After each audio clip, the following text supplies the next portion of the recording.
So ayan po mga kabayan, kaya sabi ko nakadepende tayo sa sitwasyon.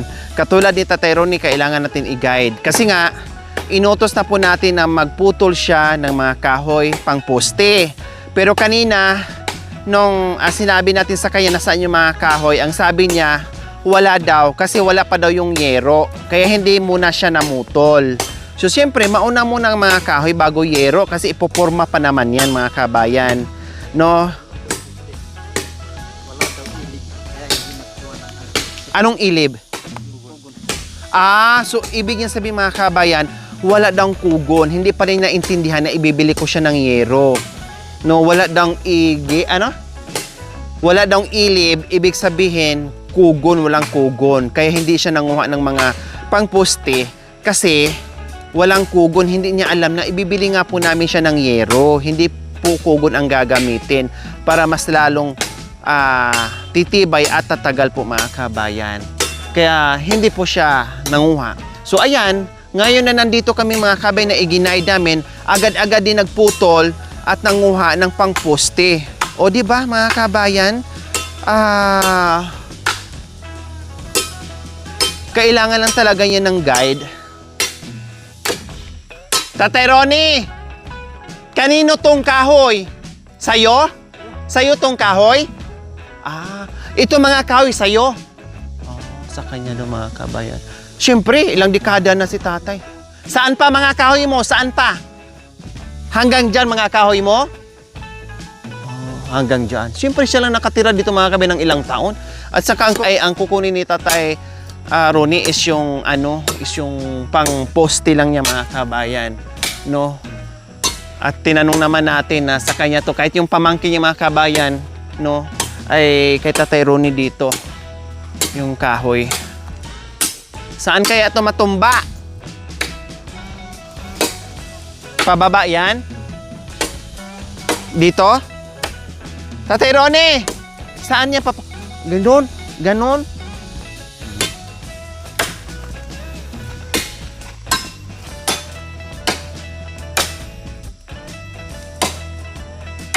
Malaki na yan. Matitibay na yan. Oo. Mga matitibay na yan. Maganda nga. Yung sa sa baba. Yung pang sa itaas. No? And then, pag naumpisa na po mga kabayan, so, siyempre tulungan din siya dito sa pamumutol ng kahoy. Hindi lang naman siya ang gagawa ng mga kabayan. No, tulungan din siya. Lahat tulungan siya mga kabayan. Kaya sabi ko, may mga more or less 15,000 tayo sa ibang binibigay po natin. No, merong 20,000 or more than, no, nakadepende kasi kung sila lang gagawa, more or less 20,000 okay na. No, 15,000, 20,000. Yung katulad ni Tatay Ronnie na kailangan mo ng karpintero, so siyempre mag-adjust tayo. Mga more or less 30,000 mga kabayan, pagkain, sweldo, no, and everything. So yan po ang estimated budget po para sa para sa mga tulad ni Tatay Ronnie na kailangan natin ng alalay.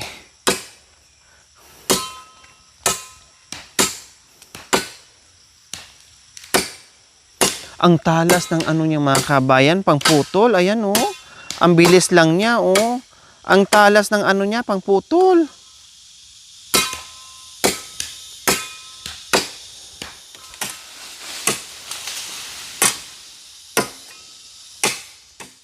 So katulad dito mga kabayan, no, lagi kong sinasabi katulad dito mga kabayan, kapag magbigay tayo ng mga yero, alulod, ridsol, plywood, mga pako, katulad dito na meron naman sila makukuha mga kabayan, ilang piraso lang naman makukuha nito mga kabayan, yung pampusti lang, no, yung pampusti lang po mga kabayan, matibay pa, no, at makakabuo na po sila ng bahay nila mga kabayan. Siyempre, kailangan po talaga mamuto sila ng kahoy para pang poste nila. Katulad dito, no, nandito tayo sa kabundukan mga kabayan, nandito tayo sa gubat, pero wala halos tayong nakikita na kawayan. Kaya ang problem dito natin mga kabayan is kawayan. Wala, napakalawak nito mga kabayan, pero wala kang makikitang kawayan. May nakikita kaming kawayan nandoon pa Medyo malayo pa mga kabimbago dito. Dito oh, wala ka makikitang kawayan. Wala. No, kaya 'yun ang problem natin, no, yung kawayan naman kung saan. Kaya ang mangyayari dito, malamang po mga kabayan, plywood talaga ang kwarto ni tatay. Kasi gustuhin natin na kawayan, kung wala naman din tayong mahanap na kawayan, kung kailangan pa natin na magagaling pa sa Japan, magagaling pa sa Amerika yung kawayan natin, siyempre hindi na po natin gagawin yun. Kasi too much hassle, plus expenses na naman, lulubo na naman ang expenses natin kasi hakot doon, magbayad ka pa sa magkuha ng kawayan, then magbayad ka na naman sa hakot, and then magasolina ka na naman ng mga kulong-kulong kasi hakutin na naman dito paakyat. Yung ganun.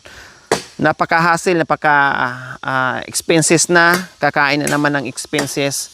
So, doon na lang tayo kung saan tayo makaminos at hindi masyadong hassle. Okay na po yun.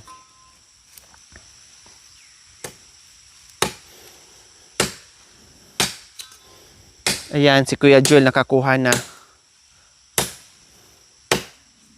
Ano mo kuya, kasi di niya marinig. Na ano na yung, na oh.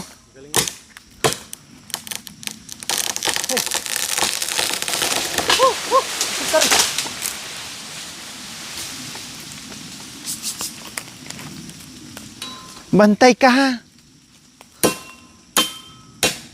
Natatakot ako mga kabin kasi siyempre hindi niya narinig yung ano, no, baka mamaya.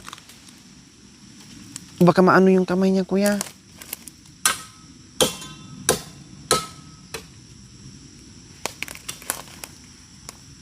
Dandahan.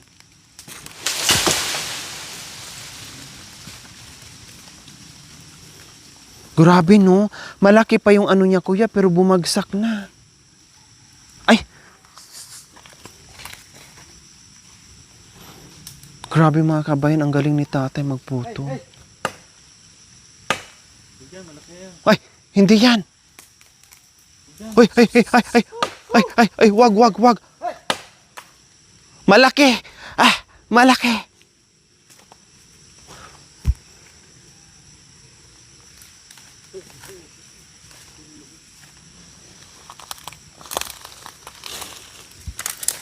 Kuya, dandahan kayo sa mga ano nyo, sa kamay, paa, madaganan. Ay, aday. Ang bigat pala.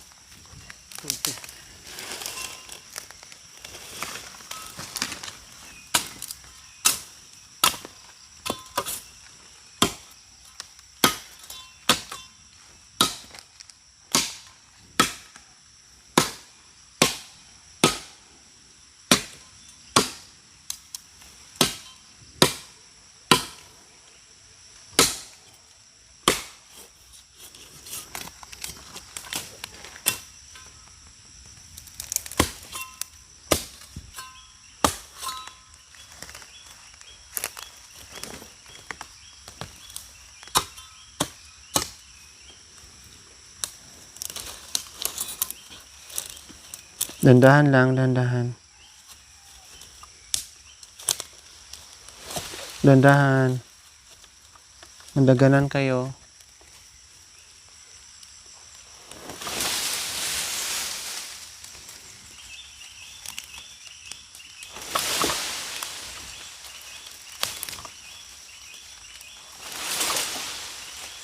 Ay, salamat. Delikado pa mo bunga. Dandahan!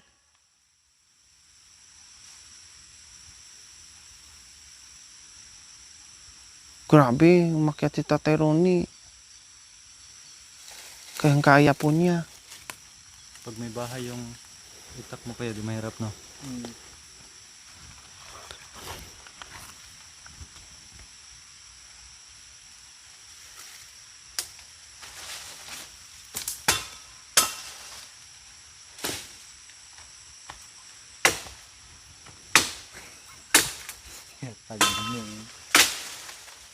Galing to si Tatay Ronnie. Baka yung ang paan niya, saan ba siya humahawak? Ay!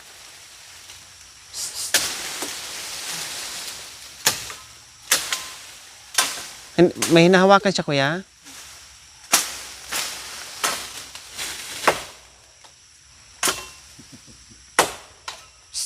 Hey, tulaman. Hey.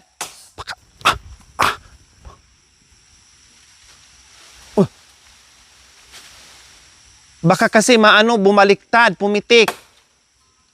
Hey. Ano bang hinawakan niya, kuya?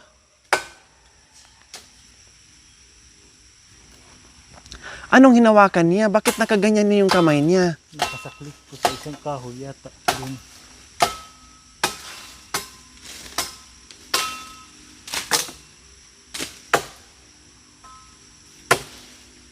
Sakto ni naray di. Majaget tas yes. Hindi naman na maano yan ng ano eh, magamit pa ba yan? Magamit yun. Yan? Poste din? Mm. Ah, pwede din yung poste. Pag gitna. Sinyasan mo yung paa niya. Baka pumitik.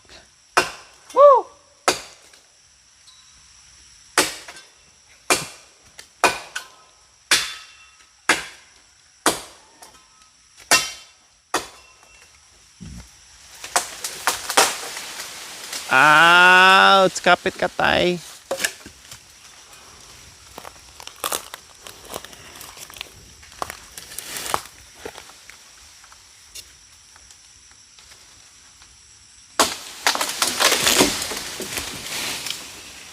Galing ni Tatay Ronnie. Talaga, oo.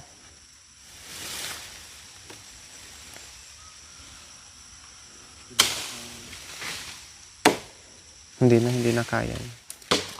So ayan po mga kabayan, nakakuha na kami ng isang kahoy equivalent po sa 2 poste na po yung mga kabayan. Super tibay na po yan. Hindi talaga natin makuha yung sobrang straight. No, ang importante maitayo natin. No, kahit yung iba gumigewang okay lang basta matibay at maayos.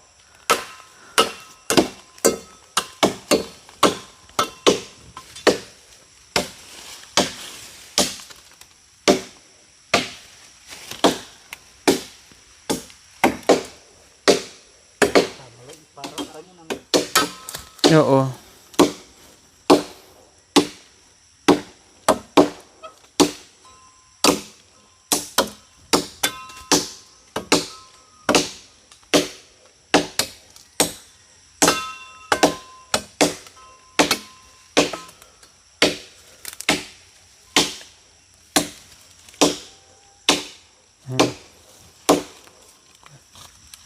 Dinipan niya. Yan, dinipan niya. Ah, dito daw. Mali ka. Bawasan na anong manyag, bawasan na anong manyag ano. Ah, Ah, lutak daw sa lupa, baon. 2 dipan niya.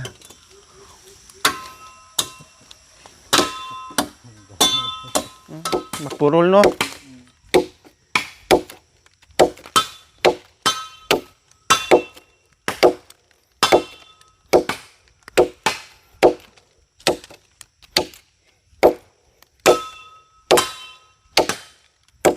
Magsasang nga pa to kaya hindi na.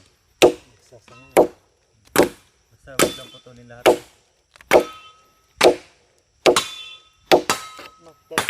Kahit tabasan na.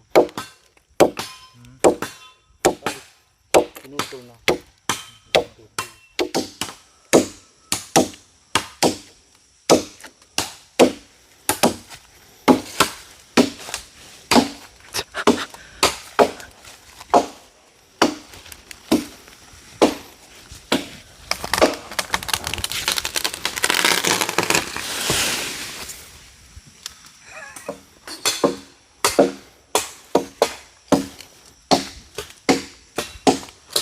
Kuya, alis ka. Alis ka.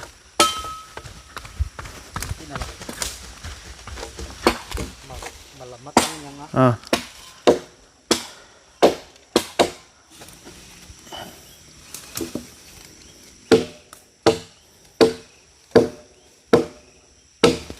Ayan.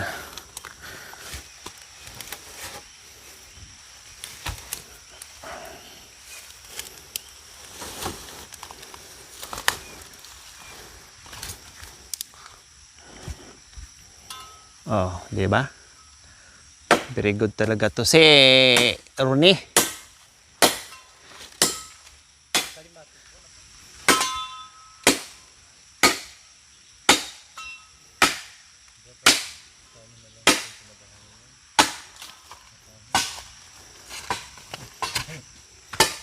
Meron ako natulungan kuya, yung bahay niya nasa taas ng kahoy. Doon siya. Namira anak sa taas. Doon na siya nag-ano. Sa baba na lang siya sa sa puno siya ng kahoy nagsasaing. Doon na siya lahat natutulog, kumakain, lahat. Yun na talaga bahay niya.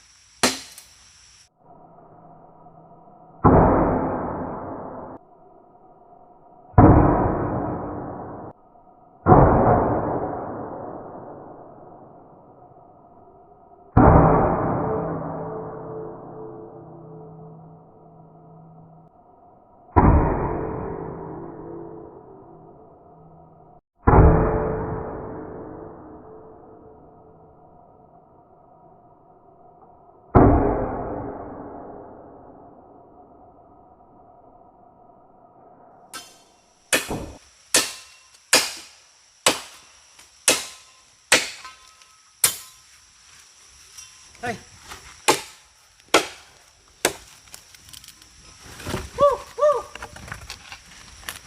Ay, wala pa. Hindi pa. Matigas pa.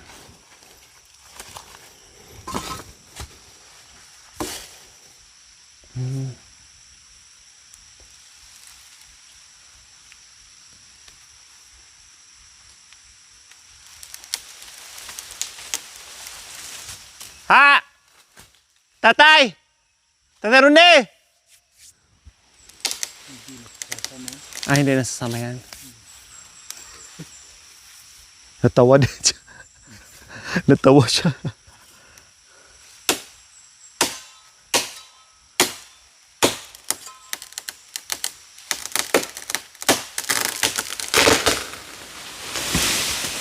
Oh, sakto lang talaga doon sa bahay niya na hindi tumama. Okay,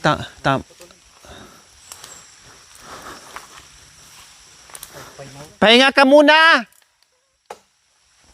Tatay Rone! Tubig, pahinga muna.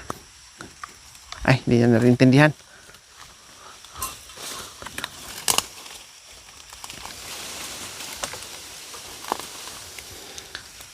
Inom muna tubig, pahinga! Pahinga! Inom tubig.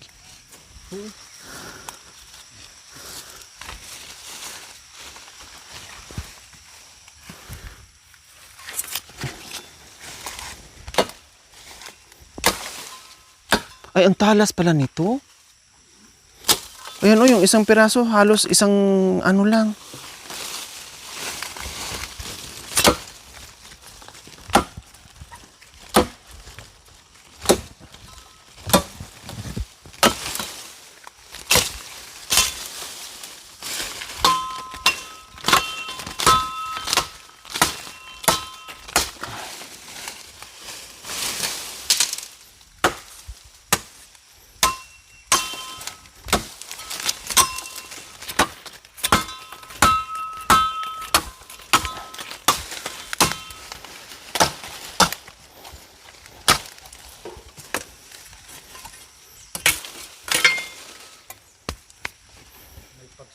Ay, may ano. Tuloy mo dyan, San. Paway mo lang. Ay! Ay! Ay! Ay! Ha? Langgam po. Galing mo na to. Wala ka. Ala. Ay, ala. Ala. Ah, padausdos. Oo nga, tama yung ginawa niya. Padausdos lang. Oh. Day. Ayun. Di na pala kailangang buhatin. Shh. Very good. Very good ka.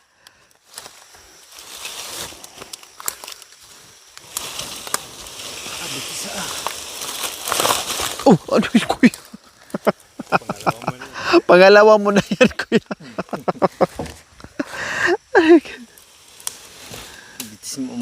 Arthritis. Yung paa! Yan, pinapagulong na lang po mga kabayan. Pwede ba yan gawin? Baluktot yan ano na lang dito, putulin. Nilinisan niya po. Ito, linisan niyo. Nilinisan niya po yung ano itong Yung, bukol-bukol. hindi, masyado nakabaluktot. Ayan, oh. Pagulong na lang. Hilain nyo dito kaya, kuya. Di pwede. O yan, bitawan mo. Hilain.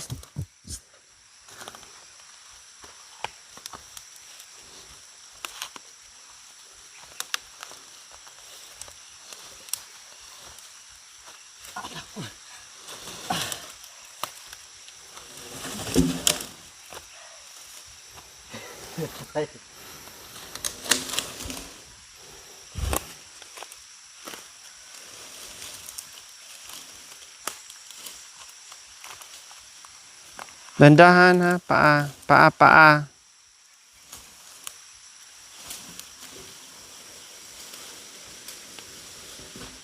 Ayun.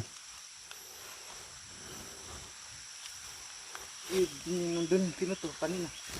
Mm.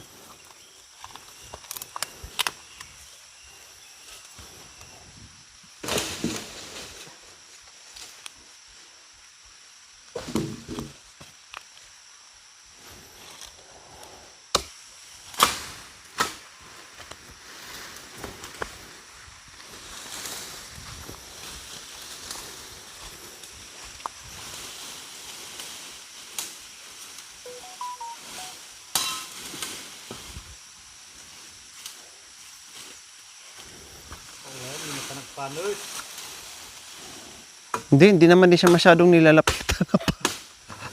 Parang nangangaibigan din sa kanya eh.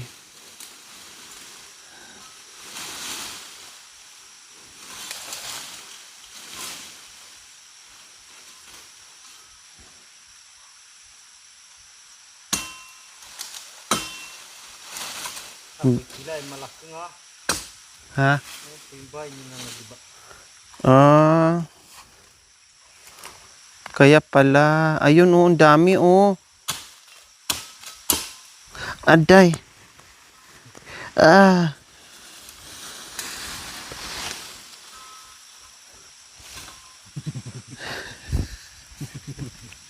Siyempre yung marami na yun.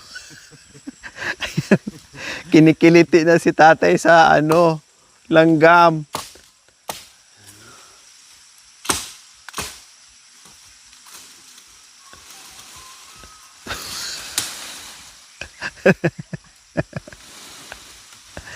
Madiskarte talaga si Tatay Ronnie. Ang bilis ng kumilos. O, tawa din siya. Tatay Ronnie! Wala nang paltak na. Namaga na yan. Ay, nako. Nakakatuwa na nakakaawa ka, tatay.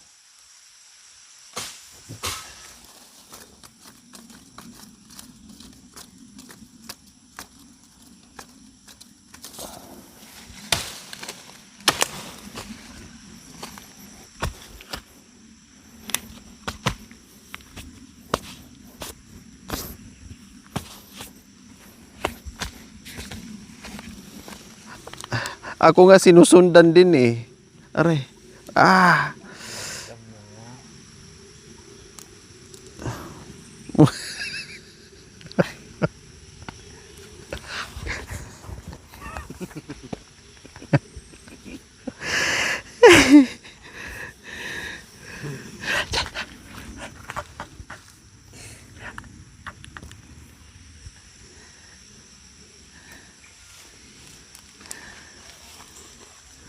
Na kami ng 2 or 3 poste po mga kabayan. Magdadagdag na ng 3 ay meron na tayong kompletong poste ng ng bahay kubo ni Tatay Ronnie. Kasi apat lang naman po mga kabayan na yero, no.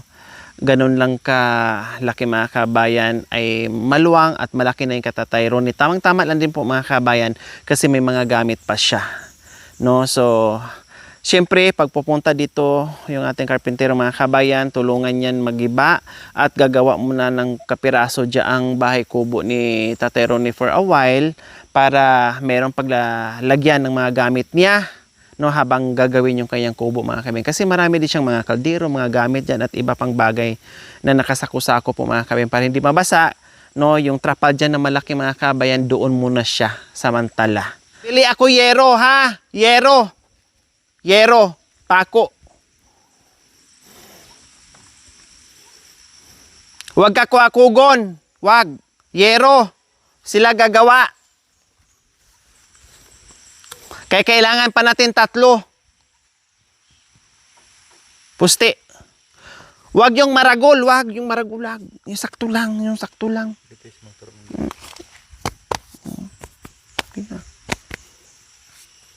Huwag masyadong malaki. Gusto mo, labay mo yon puste.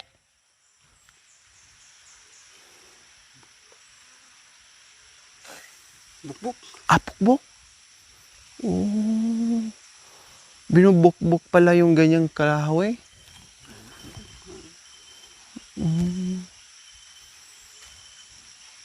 Tutumba na. Kaya pala pinatay mo to. Ginanyan mo lang yan? Yan lang? Grabe, ang laki niya mga kabayan. Initak na ni tatay. Ha? Ha? Pang-apoy. Oh, gatong. Pang-apoy niya, gatong daw mga kabayan. Ang laki niyan, initak lang ni tatay. Malangi. Malaki. Malangi daw po. Ay, malangi. Tuyo. Nayango. Nayango. Nayango. Anak ni Unyango. Ang laki niyan, grabe. Sa kapagpangan po yun, malangi. Malangi. Malangi, Unyango. Nayango. Nayango sa Aita. Nayango, tuyo. Nayango, malangi. Kabisado nila.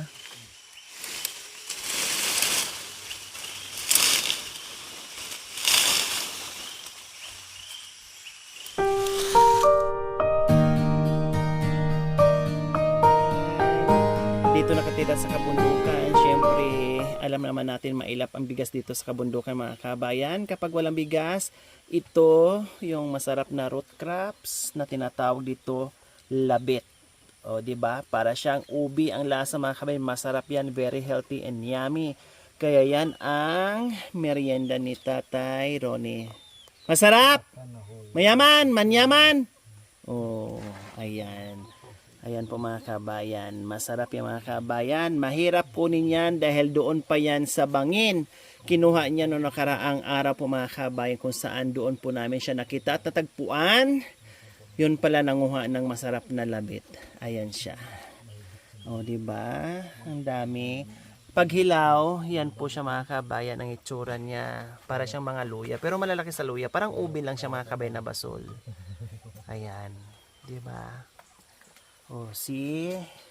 Basta masipag ka lang dito, hindi ka magugutom. Katulad ni Tatay Ronnie na tumira dito sa bundok na ilang dekada na hindi bumababa ng baryo or bayan. Na natili dito tumira sa kagubatan. Diyos ko mga kabayan, 3 to 4 decades po nakatira dito si Tatay Ronnie. Buti na lang kahit papaano sa tagal ng panahon.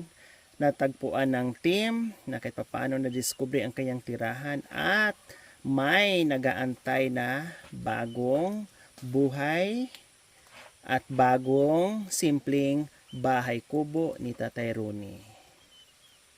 Ayan.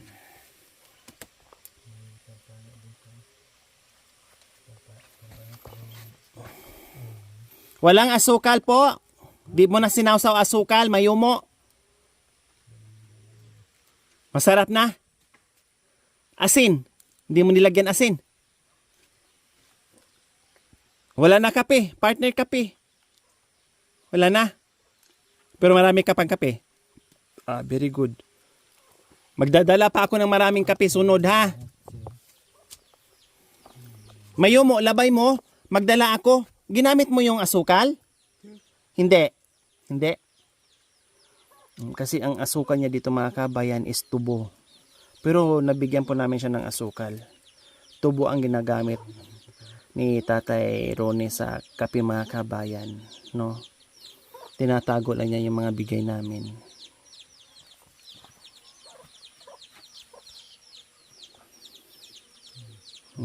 Diba? Makakaraos ka na mga kabayan basta masipag ka lang dito sa bundok, hindi ka magugutom tulad ni Tatay Ronnie. Nabuhay nga si Tatay Ronnie sa loob ng 3 to 4 decades dito sa gubat mga kabayan, di ba? Na ang kinakain puro root crops na minsan walang mahanap na pagkain dito. Siyempre, nauubusan din. Okay, so dito na kami ha. Balik kami dito ha. Kumain po kayo. May mga pagkain na kayo. Kumain kayo ha, Tatay Ronnie? Okay, sige. Bye-bye!